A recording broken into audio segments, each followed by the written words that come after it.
jaamacadda Golis ee ku taala magaalada Laascaanood ayaa gudida gacanta ku haysa dhismaha wadada isku xidhaysa magaalooyinka Laascaanood iyo Karabeer ku wareejiyay qadar lacag oo dhasha $100 ay ugu talagaleen inay kaga qayb qaataan dhismaha wadada waxaana goobjoog ka ahaa xubno ka mid ah gudida gacanta ku haysa dhismaha iyagoo looga mahadnaqay jaamacadda Golis oo noqotay jaamacaddii ugu horeysay ku taala magaalada Laascaanood ee ka qayb qaadata dhismaha wadada isku xidhaysa magaalooyinka Laascaanood iyo Karabeer ugu horeyntii waxaa halkaa ka hadlay mas'uul ka tirsan maamulka jaamacadda Golis halkan يا ولن إلهي بس سبحانه وتعالى ما هاد سكله مد أن لكوبي كرين ربي بس سبحانه وتعالى سكله هل كان ما أنت واحد وذا فرديا حبنا كم إذا جامعة Golis إياه كودي سمين سي مركا إن أضياش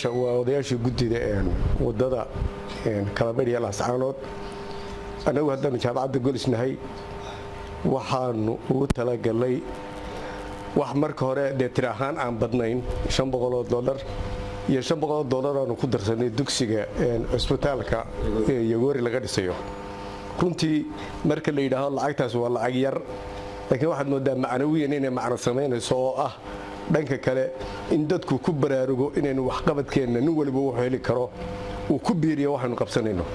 si ay noogu suura gasho aynan cidna oran waxna siiyo waxayna hadaynu la baxno in wax badan qaban karayno adduunka marka dadku sameynaya fundraising waxyaalahaas oo kale waxa loo web page waa loo furaayo number loo furaayo qof walba $1 iyo $2 buu ku soo diraa wax badan baa la qaban karaa marka kulli hadii la maamulo oo hadii institution tahay hadii company tahay hadii tahay qof hadii qofba wuxuu awoodo haduu bixinayo wax badan baynu qabsan karnaa taa marka dhanka waxay ka sameynaysaa macna badan oo ah inay muuqato inaynu diyaar u nahay inaynu wax qabsano oo marba itaalkaynu leenahay qof walba iyo hay'ad walba itaalka leedahay wax ku bixiso gabagabadii waxaa halkaa ka hadlay Cabdirasaaq Qaali Sleef oo ka mid ah gudida gacanta ku haysa dhismaha wadada isku xidhaysa Laascaanood iyo Karabeer isagoo looga mahadceliyay jaamacadda Golis ka qayb qaadashada ay ka qayb qaadatay dhismaha wadada oo ay ka qayb qaadatay qadar lacag mar labaad waxaan u mahadnaqaynaa jaamacadda Golis oo saaka maanta ku wareejisay lacag $500 gudida wadada Laascaanood Karabeer inta haddaan ka gudbo in yar haddaan idinku brief gareeyo wadada horta facekii labaad ba hadda bilaabanaya fundraising wala sameynaya akoomadii iyo nidaamkii wajiga labaad baa la diyaarinayaa oo bulshada deegaanka Laascaanood oo dhan ay ka qayb qaadanayso facekii hore waa soo xidhmay facekan dambe cid waliba insha Allah way ka qayb galaysaa dhaatana waa laga ururinayaa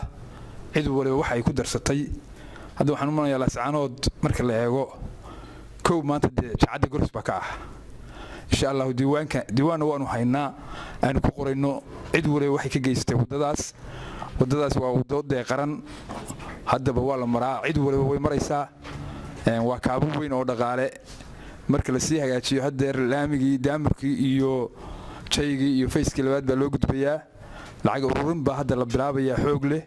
magaalada oo dhan waxa laga yaabaa in la shiriyo deecayaanteeda iyo hay'adaha ganacsiga iyo institutionska gaarka ah kuwa dawladda cid walba hawshan waa baaq dheer baa laga dirayaa ilaa jaaliyadaha dibadda akoomo caalami oo dadku ay wax ku soo diraan waanu diyaarinay insha Allah hawshaasna deesaas aad la socon doontaan maanta diiwaanka Golis baa ku jirta oo koow noqotay insha Allah taala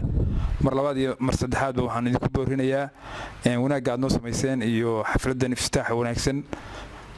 iyo sida aad noo sharafteen idinka xageena ay idinka timi Iraanta iyo sida noo sheegay ma aha badnaanta lacagtu adduunku waa un shil loo geeyo wuxuu iska dhalayaa insha Allah taala khayr bani urjeenna jimco wanaagsan